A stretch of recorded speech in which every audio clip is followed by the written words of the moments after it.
So another month has passed, which means it is time for another show and tell video. And we are going to be answering the question, what does 30 days look like for a die-cast collector? My name is Contour Toy Cars. I discuss die-cast toy cars from an art history perspective. You can find me on Facebook, Instagram, and YouTube. And you know what? Without further ado, let's just jump right into it. So let me actually pull out my journal, and I'm actually forgetting the exact number of acquisitions I had in March. I have them all documented here. So let's see, 1, 2, 3, 4, 5, 6, 7, 8, 9, 10, 11, 12, 13, 14. A little bit of a lower acquisition month. I just had 15 in 2025 March. So we're gonna jump right into the first die-cast show that I went to during the month of March. I picked up 3 different castings, and I also got a really special gift. Let's actually start with that. I got this beautiful, beautiful Ultra Red by Auto World. This is the Ford GT. Beautiful, beautiful red paint. I absolutely love that. The white wheels, great touch. Really love that combo of the red and white. And you can even see inside the interior, we have a full red, kind of hard to see with that glare. There you go. Full red interior as well. Check that out. This is actually my first Auto World. This was a very generous gift from Jesse's Diecast Garage. Jesse, if you're watching this, thank you so much. It's collectors like you that just keeps this hobby so much fun, so warm and welcoming and exciting, and it really just enhances that community aspect that I just absolutely love with regard to die-cast collecting. And I will also mention, I certainly paid this forward. Jesse, I found a couple super treasure hunts at a Dollar Tree last month, and I actually ended up just gifting them all to some local collectors. And yeah, so just really, really grateful and thankful to get this from you. And yeah, it's what the die-cast hobby is all about, is paying it forward, finding other castings for your fellow collectors, for your local collectors, for the guys and gals that you see out at the die-cast toy shows. And yeah, I mean, it's a great model. Really nice to have an example of Auto World. It's generally been a brand that I haven't really focused on in my collection, so really cool to have an example. We also have these, so I got these 3, I think the deal at this vendor's table, Paul was his name. And by the way, I will link this die-cast toy show that I'm currently showing acquisitions from right up here. And I believe this deal was 3 for $5, which is just an incredible deal when you look at just the great selection that he had. A lot of vintage, so, you know, late 90s into early 2000s, around that era. Some modern stuff as well, as you can see here. And let's actually start there. This is the Solero GT. Now, I found the Super Treasure Hunt version, that would have been January, so a few months back now. And once I found the Super, I was like, you know what? I've been eyeing the red one as well. This is just a mainline version. And I really, really love that silver tampo. You can see with it just has the name of the vehicle, Solero GT. Check that out when the light hits it. Really, really cool. If you've watched any of my videos before, you've already heard me say this probably 1,000 times, but what I love about the Solero GT is it's a really cool rendition that Hot Wheels made that sort of gives a nod to the supercars that we're seeing in the 2020s, such as an Aston Martin Valkyrie, a Mercedes AMG 1. It just really has that styling. So I absolutely love Hot Wheels, you know, being Hot Wheels with their original wild creative designs. I absolutely love that they made this casting back in, was this just last year? No, 2023 it made its debut. I believe this is the second colorway that they released. First one was in kind of like a cool gray, cool blue color, with the brand new wheels as well, the exotic 10 spokes. So just all around really great casting. Again, this was from a table that was just 3 for $5. I also got this one called, what is this called? Flash Fire, I believe. Of course, it doesn't have the name on the bottom. I believe this one's called Flash Fire. Larry Wood design from the 90s. And I believe the vendor, Paul, told me that the 5-dot wheels are a little bit more rare. He also had a variant with the lace wheels. I just kind of like the look of the 5-dot a little bit more, so ended up picking this variant up. Really love the colorway on this one as well. Black, orange, silver, And again, if you've followed me before or have watched a few of my videos in the past, you'll know that I love this type of stuff, just futuristic concept car kind of vibes, you know, simple, clean design. That is what I'm all about. And this particular casting checks all of those boxes. So really, really cool to have this one. I already have it up in my display in really good spots. I'm able to look at it throughout my day. And yeah, just really, really nice execution by Hot Wheels. So then we have this one that I am keeping carded. This is the Formula Street. This is a yellow color variant, as you can see. I do have this one already loose. However, this particular casting is one of my top 5 favorite Hot Wheels castings, and I wanted to have a couple extra that stay nice in the card. So I am primarily a loose collector, but all of the castings that I absolutely love, the ones that I'm absolutely obsessed with, I do go ahead and have a second, third, fifth, even I think the most I have is 8 duplicates of all my absolute favorites. So the yellow just pops, really, really cool. And this one is designed by Ryu Asada as well. Ryu Asada has made he unfortunately passed a few years back, just made so many incredible designs. So absolutely love that one. Kind of a different take too. I know, you know, out in 2025, we are of course seeing all of the Formula One cars coming out. Some people have been surprised when I've told them I'm actually not really collecting those new F1 cars. I think it's an absolutely incredible collaboration, and I'm actually surprised it's taken as long as it has for Hot Wheels to finally collaborate with Formula One. But there's something about the fantasy castings, and in this case, a fantasy Formula One car, that just gets me more excited. It really sort of screams that Hot Wheel branding. You guys know I talk a lot about the Hot Wheels brand identity. It is wild, crazy, custom, cool, futuristic. It was born out of the West Coast custom car culture scene back in the late 1960s. So this gets me just a little bit more excited than the F1 cars that are licensed that we're seeing hit the pegs here in 2025. So obviously collect what you love.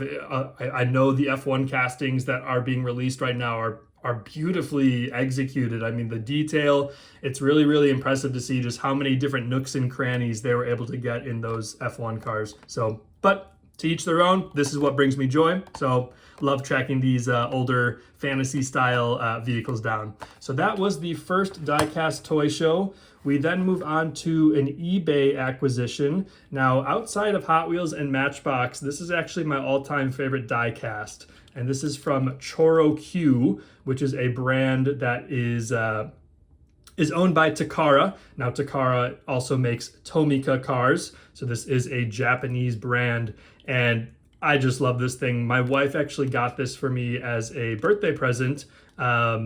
I think just last year, and this is now my third one. They're a little bit hard to find. They've been quite rare. They only show up on eBay every so often. So when I saw this one and at the price that it was at, couldn't pass it. This is now my third duplicate of this casting. But again, similar to the Formula Street, that is just what that's just how I roll, pun intended. That is how I collect. I love having duplicates of all my favorites to keep some nice.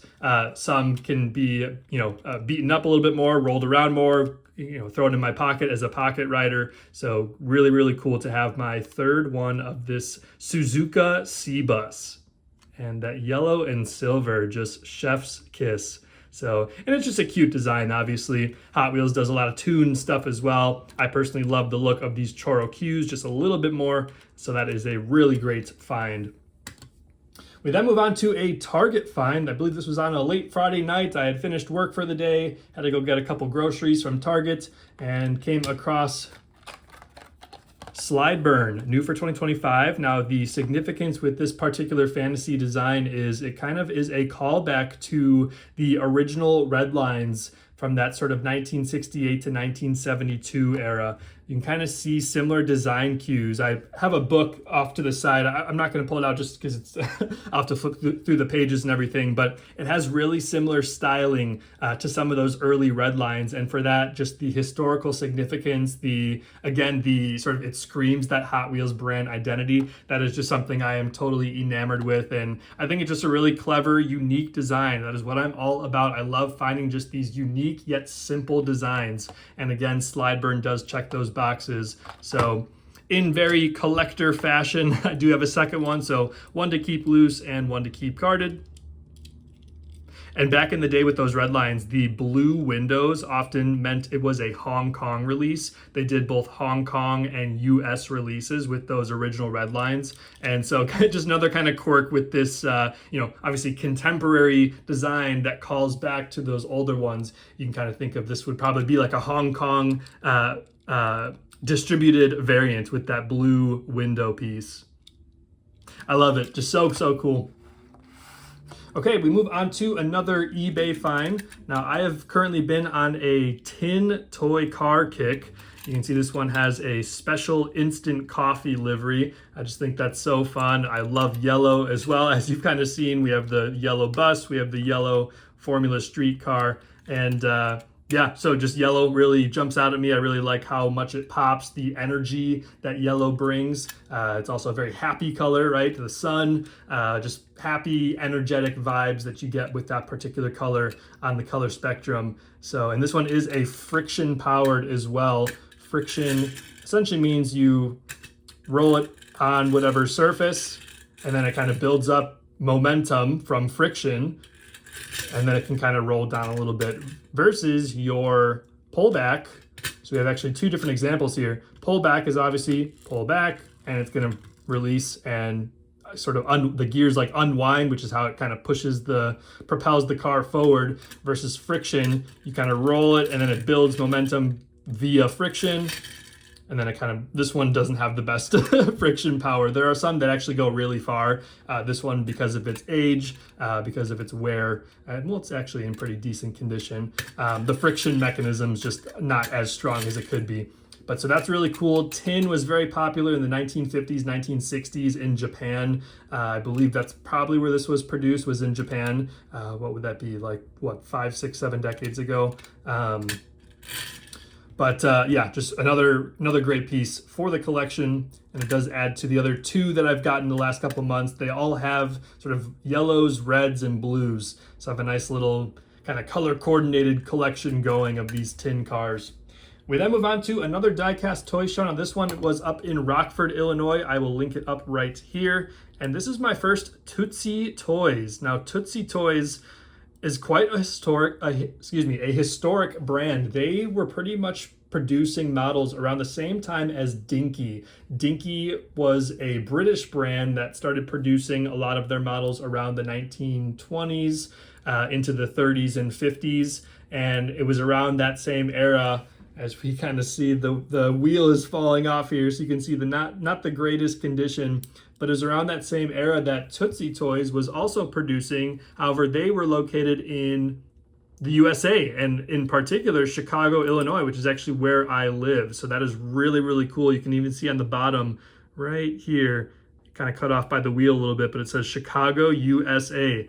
I just think that is so cool, again, from the historic side of things. And, this was kind of one of the OGs, if you will. This was a brand that had come out before Matchbox in 1953 and way before Hot Wheels in 1968. So just a very early on brand that we saw within the diecast market. And just that added bonus of this being produced in Chicago, which is where I'm from, is just really, really cool. So again, not the greatest condition, but I love that green color. I love, again, just these simple designs. Just looks like, what is this one called? Shuttle truck. Just very basic, very simple, but very beautiful as well because of that. So that was from that toy show. We then move on to the toy show that I think was the very next weekend. This one was out in Schiller Park. I will link that one right here. And we start with Hot Wheels Ooze Coupe. Now, the reason I love this casting, I actually got this one as a gift in blue from Tony. Shout out to you, Tony. But what I discovered when I cracked this open, took it out of the packaging, is the way it sits on a surface, it's not as planted as other Hot Wheels cars. So what that means is it can kind of just do like fun spins, as you can see here. So I had been having an absolute blast with the blue one and just figured I wanted to get a second one as well. So as you can see, I've been having fun with this at my desk, just being able to roll it around. And let me show, compare that to the Solero GT. You can see it's just more planted. So you don't kind of get the same interactivity, the same playability that this Ooze Coupe has. So let me give you a close-up. You can check out those really cool flames for the deco. And I mean, that is a huge part of Hot Wheels as well, is, you know, they really focus on the playability, the interactivity with these designs, something that you know, Corgi, Matchbox, Dinky, these brands that had come before Hot Wheels, they didn't really ever focus on the playability. They had wheels that did roll, just not great. And Hot Wheels was really the first one to say, let's put low friction wheels on every single casting. And it was those low friction wheels that just added a whole new world to the diecast market regarding playability. So just kind of fun that it's, you know, it's a tactile experience, it's a Hot Wheels, it has that playability. I think for all those reasons, it was a really cool piece to add into my personal collection. Now, this other acquisition from that diecast show is really really interesting one as well. This is called a brand called Lido. Now, Lido was created by a gentleman named Odell. Odell was one of the founders of Matchbox, and he's a very significant figure because in addition to being sort of one of the first designers who created the actual toolings and castings for Lesney Matchbox back in 1953, Odell also made the machinery that made the toolings. So he was just an extremely talented individual, so much so that a few decades after, he went ahead and said, you know what, I want to make my own brand. And sure enough, that's what he did. Now, Lido, L-L-E-D-O, is just his name backwards. You can spell Odell, O-D-E-L-L, and his brand, he just flipped his name around, called it Lido, and that is what we have here. This one has a knife polish livery. Very interesting. I'd be curious to learn more about that particular company back in, I assume, the 20s or the 30s. And another little quirk and fun fact that I like to say with this horse-drawn carriage is if you look up in the front, we have 2 horses. Well, what would that be called? That's 2 horsepower. I had never really connected those dots until like a few years back, but we get the term horsepower because before there were cars, there were horses, there were horse-drawn carriages. So it was fun. I was having a good time with the vendor. We were looking at some of these other Lido castings, and some of these had 1 horse on the horse-drawn carriage. So I was saying, oh, that's only 1 horsepower. This one is 2 horsepower. So just a fun little quirk, fun little fun fact, if you will, regarding horse-drawn carriages. And again, the historical significance, is what I really just get excited about regarding my collection. So wanted to get this piece into my collection as well. I really love just the simple wheels as well from this era. There's something about them that's just very, very timeless. Just very simple, very clean. When you get into some of these more modern Hot Wheels wheels, they start to date themselves, if that makes sense. Take, for example, a 3-spoke can be very synonymous with the 90s. You know, the new exotic 10-spoke can now be very synonymous with the 2020s. But when you get this wheel on some of these horse-drawn carriages, just such a timeless design. So much so that I actually kind of connected those dots as well regarding why I love OH5 or FTEs in some cases. I think the reason I like the OH5s on this Sup Dog, my all-time favorite Hot Wheels casting, is again, it's kind of just a timeless design. It's beautiful, it's simple, kind of has like a mechanical look as well, versus again, some of these other wheel designs that will start to date themselves. So again, that's just my own, subjective sort of perspective on things here, but just an interesting fact there that I think I just really love that timeless design that we can see here on this Hot Wheels casting, as well as on our horse-drawn carriage. Okay, we'll keep moving on to yet another diecast toy show. And I got some more gifts at this one, so I will link this diecast toy show right up here. And we'll start with the gifts. So this Nissan Skyline was, this is a gorgeous custom, by the way. This was gifted to me by Chris. Chris, if you're watching, shout out to you. Really appreciate you. Just your work is incredible. I've been enjoying the updates you've been sending me via text message. And let's actually get this out of the acrylic case here, if I can remember how to actually take this off. Don't think it was that difficult. Hold on. Flip it around maybe. Let me do this off camera. Hold on. Chris is probably laughing right now. Bro, it's so easy. Why can't I got it before. Hold on. There we go. Okay, yeah, took a little bit of pressure there. So here is his custom. He kind of did this sort of dual chrome paint job, which I have no idea how he did this. I mean, kudos to Chris and to all you customizers. Being able to see your creativity with these 1/64 scale die-cast cars is a ton of fun for me. I am not a customizer. I am not good with my hands. I'm not good with tools. So I'm much more of an appreciator. I love picking up, acquiring the castings and then just putting them up on my display, rolling them around a little bit. I have never gotten into this territory. And yeah, so customizing is just so inspiring to see everybody's creativity, and that paint job, sort of that dual chrome, is just so cool. Great wheel choice on this as well. There's the front, there is the rear, and he's even got the really nice exhaust. Check that out. Very impressive. So again, thank you, Chris. I really appreciate you for gifting this to me. We also got a gift from Leo. Leo and I have quite a history regarding transactions at various die-cast toy shows. My very first trade was with Leo back in 2023. He has gifted a couple things to me, and just an all-around incredible guy. So Leo, shout out to you. This is actually the Matchbox Parasites. And I don't want to break this up, but this thing transforms into like a crazy looking, I don't know what you would call it, just crazy looking figure. And it's got the five crown wheels, I believe is what those are called. So this is, again, just what makes the diecast community so great. Looking out for fellow collectors, gifting collectors various pieces that maybe you don't want anymore, or just they love that type of stuff. Actually, like I said at the start of the video, found the Datsun Super, and I didn't really need it for my own collection, so went ahead and gifted it to a couple fellow collectors. And it brings joy to everybody's life, right? These little toy cars, and then getting something special from that fellow collector just really brings it over the top. And my only acquisition from the Diecast Toy Show, which, by the way, it's Lincoln's Toy Show. I will link it right up here again.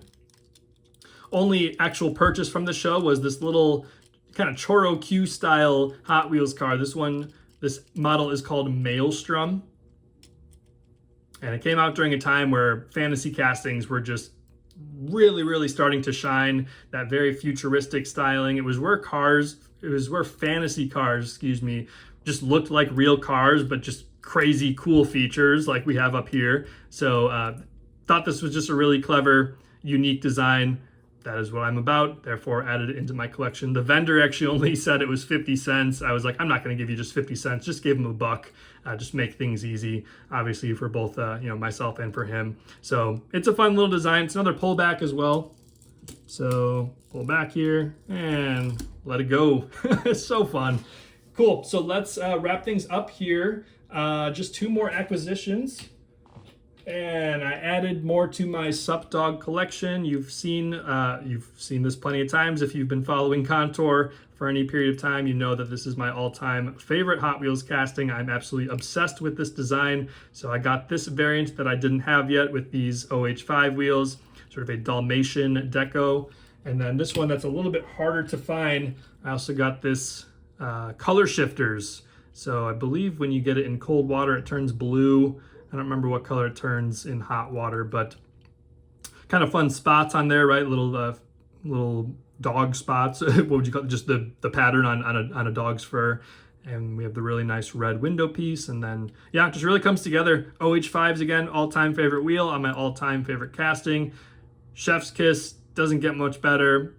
I absolutely love this design, and that is what I recommend to you as well. If you have a particular casting that you absolutely love, see if you want to collect all the colors. Initially, I didn't want to collect all the colors. I was trying to be really particular, but what I realized is I love this design too much.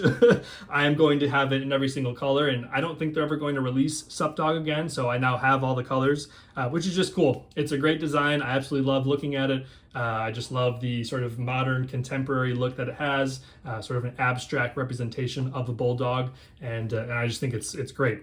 So to tie a bow around that, obviously collect what you love. That is what this is all about. Have fun.